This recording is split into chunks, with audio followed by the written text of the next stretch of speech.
What is the one financial habit you need to break in this season of your life to help catapult you into your next season? Hi, I am Serene. Well, let's unpack that, shall we, before I introduce myself. Hey, I am Serene. I am your financial coach and wealth strategist. What I do is I am in the business of making healed and whole kingdom financiers. Those are the people who are going to fund the next moves of God. And that could be you. So I was sitting around here thinking about what I'm going to talk about. I talked about trust for the last 2 days, and I can probably go on and on and on, but I decided I'm going to switch it up tonight. And I want to talk about what is your one habit, financial habit that you need to break now?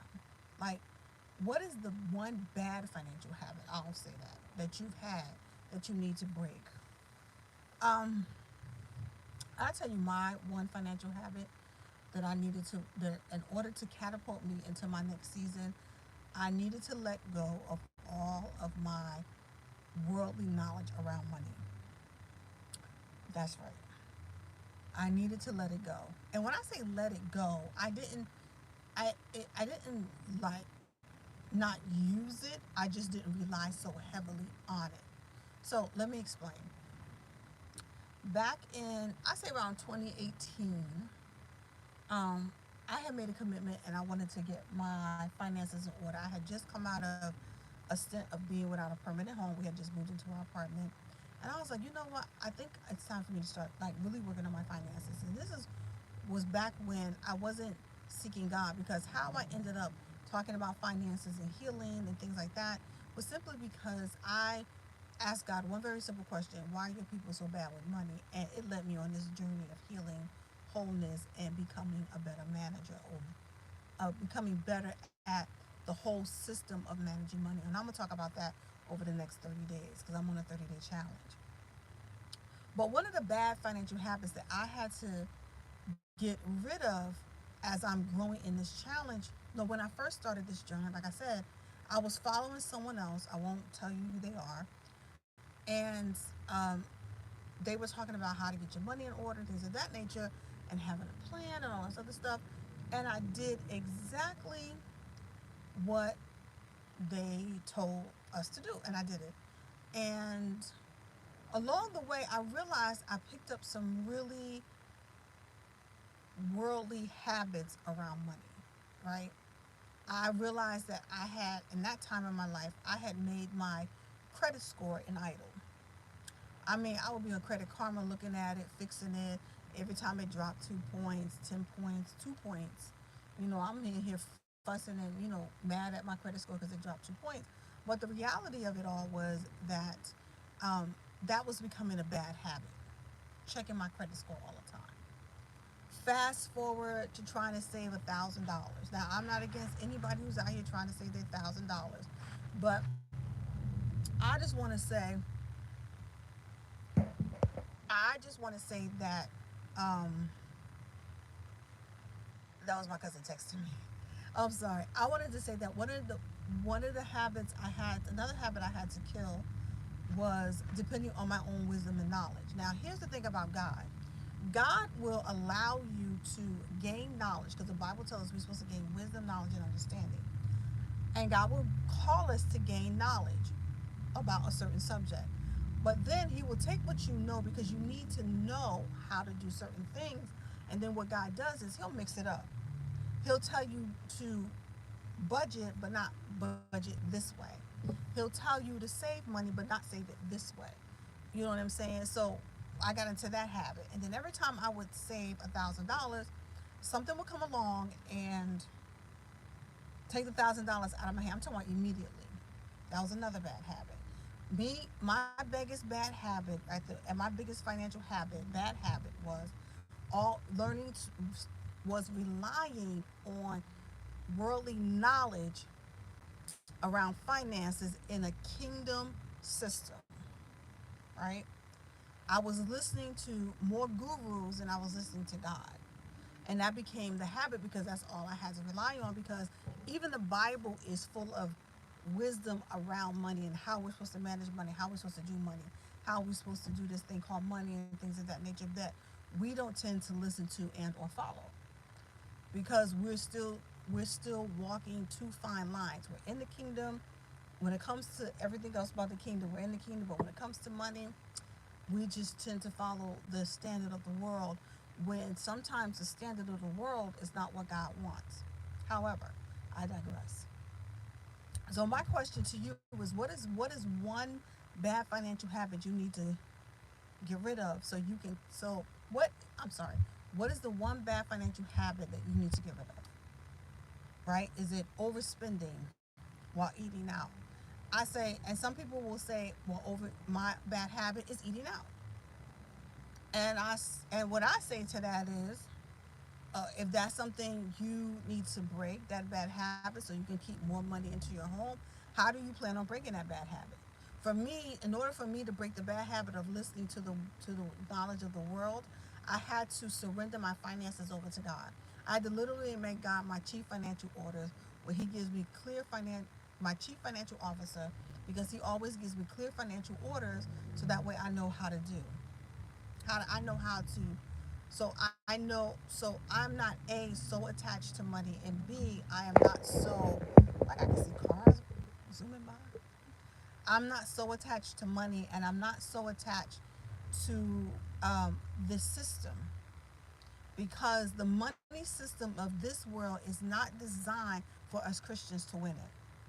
That's going to be my next slide. The money system of this world is not designed for us to win it. It's just not. The financial systems of this world is not designed for us to win. We're already at a disadvantage, because the rules of our kingdom and the rules of our engagement of our kingdom vast very differently than this world.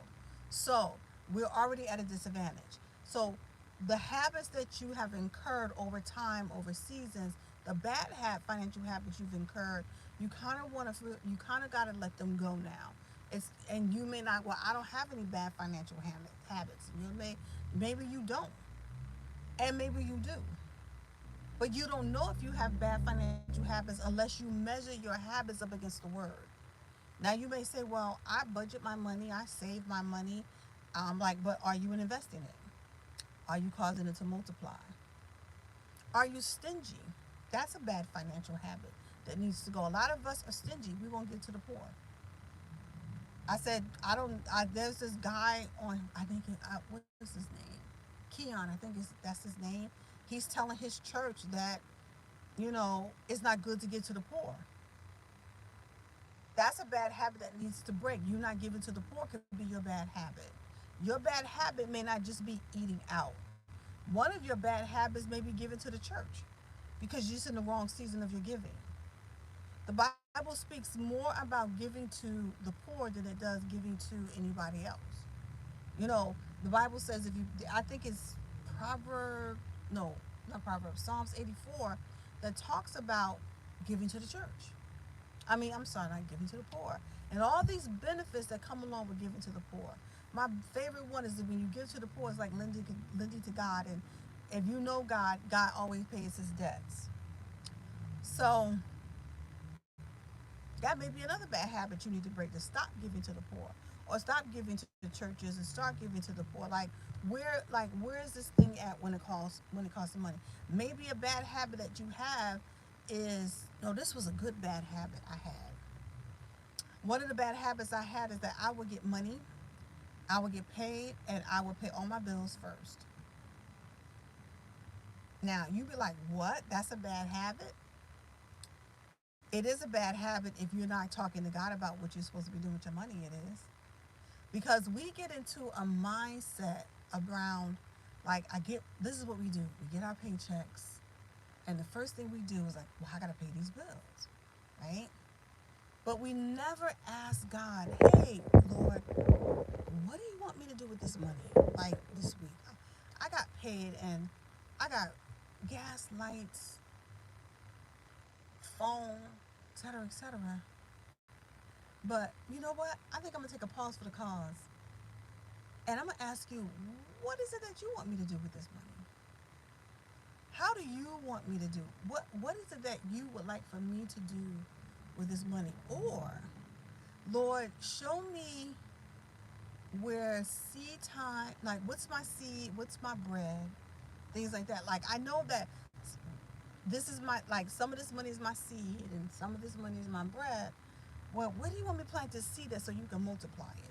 We don't, we, that, you know, we get into this mode of, because that's what we think is the right thing to do. And I'm not saying it's not the right thing to do, but it becomes a bad habit when you don't inquire of God about what to do with your paycheck. Because in our infinite, in our finite wisdom, we don't really know what God wants to do, God wants us to do. And two, we really don't know how He wants to bless us. Again, like I said, I'm not telling you not to pay your bills. What I am telling you is put a pause on it and ask God, hey Lord, what do you want me to do? You know, according to 2 Corinthians chapter 9, verses 10, He said, you give seed to the sower and bread to eat. Help me to determine in my paycheck what's bread and what am I to sow and what is bread. So that way I can what's the word? So I can have multiplication in the earth. Because we're called to multiply. Do you know that there people say there are three rules to money management? There are three pillars in money management. I say there are four, but we'll talk. People say there are three. I say there are four. The four pillars of money management is to make money, manage money, multiply money, and then I say multiply money, and then I say give money away. Right? I mean that's just how I see it. Right? But within those systems of multiplying, we never stop to consider God, because the world has taught us work, pay bills, work, pay bills, work, pay bills, work, pay bills, work, pay bills. What if one time we decided to sit down and grab and write our checks out, and before we sat down to write any bills out, we sat with God and asked Him, show us what the seed is, what part of this is seed, what part of this is bread, and how we eat, and check this, and you know, and so that you can multiply the seed. And check this out, multiplying the seed is not always tithes and offerings.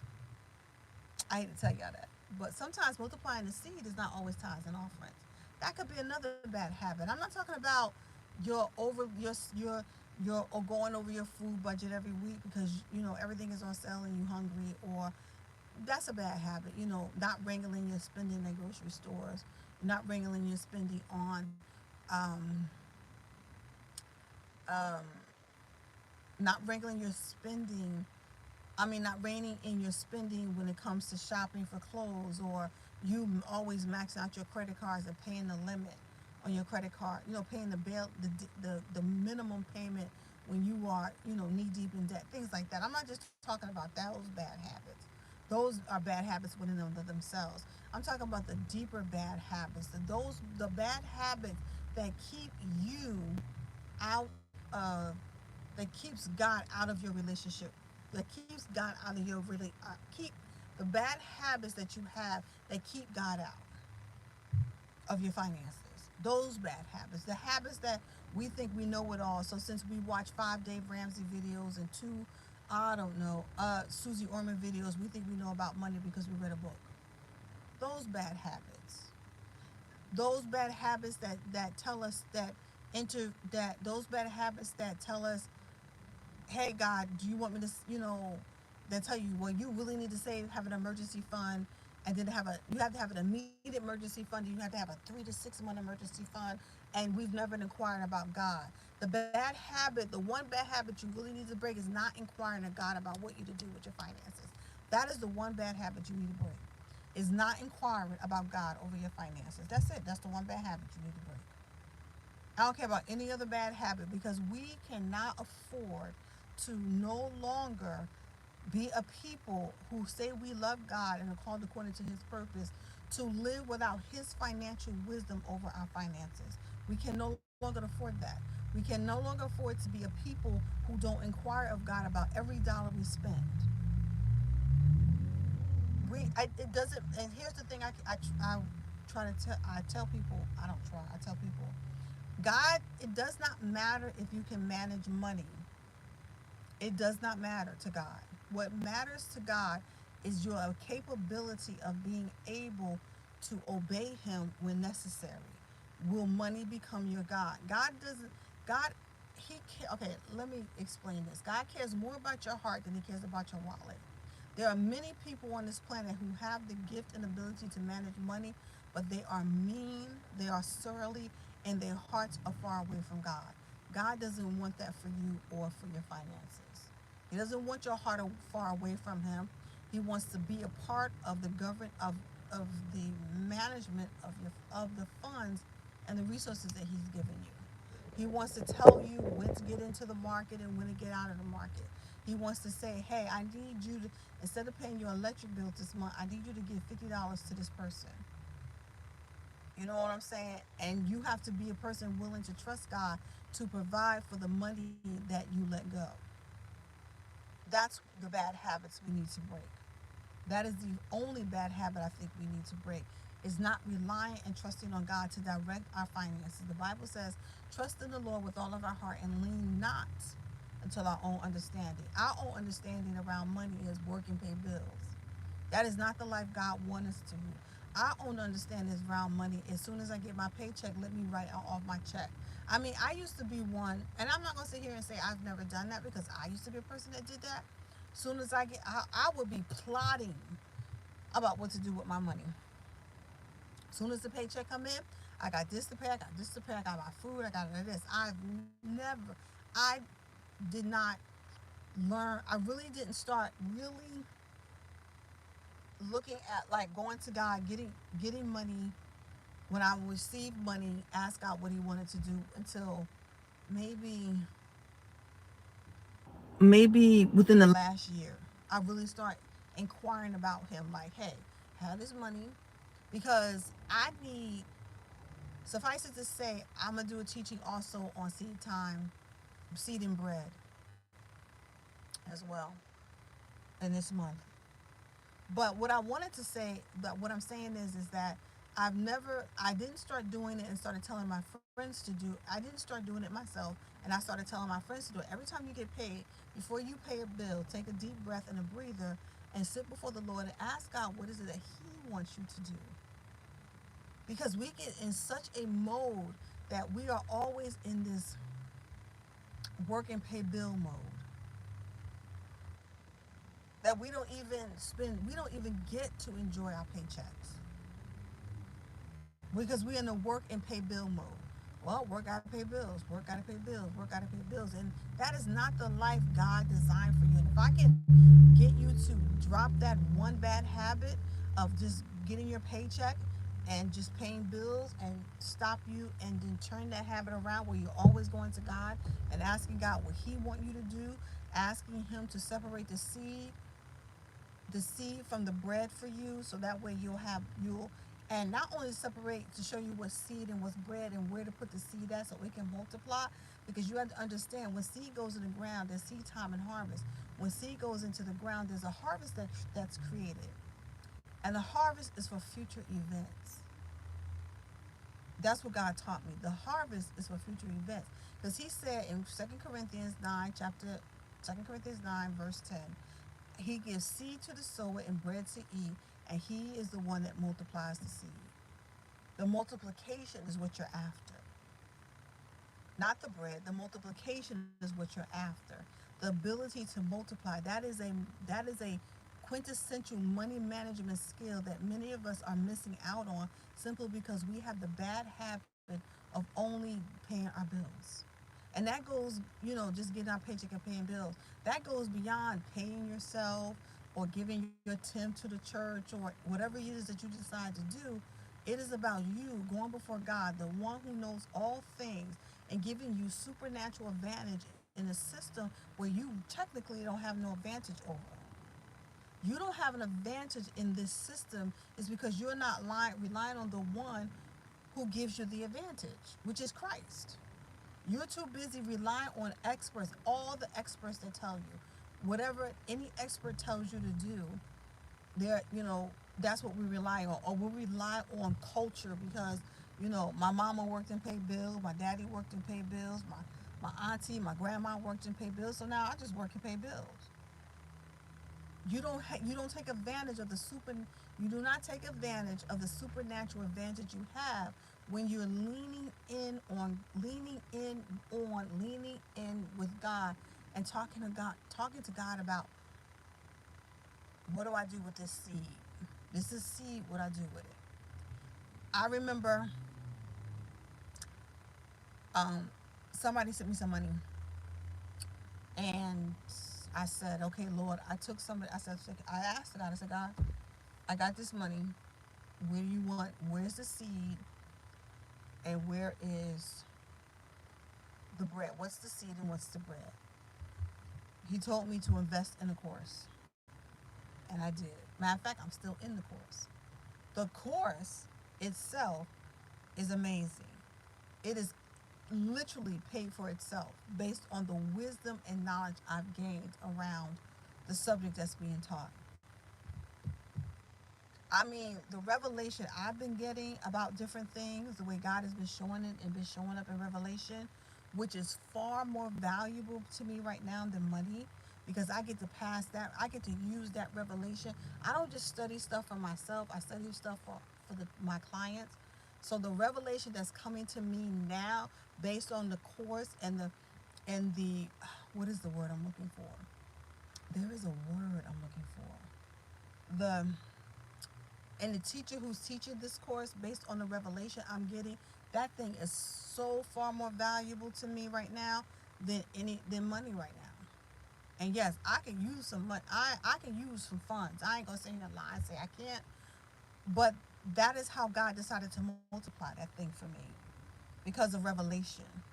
The revelation I have about this course I'm in is literally blowing my mind that I'm getting, because I, instead of just like, oh, I got this money, let me pay this bill, I got this money, let me pay this bill, I decided to ask God, where did he want me to plant seed for a future harvest?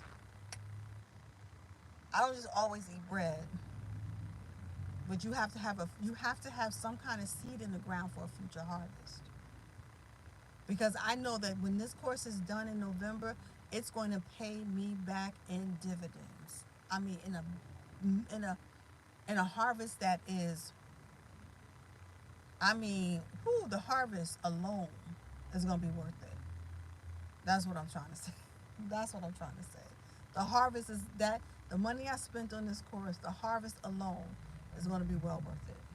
That's what I mean when I say this is one of the bad habits you're going to have to start breaking around your finances. And that is keeping, I mean, there, like I said, there are other bad habits that you have, but this is the one where you don't go to God and talk to God about your finances and what you should be doing. The one bad habit that needs to break today is the fact that you are not conversating with God about your finances and what direction you want to go. All right. So that's my live for today. If you like what you've heard, please like, follow, share, leave a comment. Um, and stay tuned for tomorrow, because again, I got another 27 days of this. So I'm going to do my 30-day challenge, and I'm going to see what the end gonna be. So I love you guys to life. I'll talk with you soon.